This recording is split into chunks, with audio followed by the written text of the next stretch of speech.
you are introducing legislation that would require a psychiatrist in the White House. Can you explain what you're doing? Sure. So we're looking at legislation, and let me just tell you the context for this. In 1928, Congress passed a law requiring that doctors be at the White House because Congress concluded that presidents are human beings, and like all human beings, we have our own frailties. Because of how people viewed mental health at the time, there was no psychiatrist or psychologist that was required. In the 21st century, we know that mental health is just as important as physical health. So it seemed to make sense that the White House should also have a psychiatrist or a psychologist available. I'm not the first to bring this up.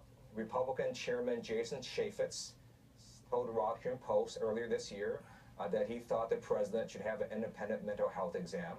And I also know that in 2015, the National Defense Authorization Act, which was supported by over 300 members of Congress on a bipartisan basis, required incoming military recruits to get a mental health exam. Keep in mind, the president is also the commander-in-chief of our armed forces, and he can launch 4,000 nuclear weapons in a matter of minutes. So that's what we're looking at. What makes you particularly concerned about President Trump's mental health?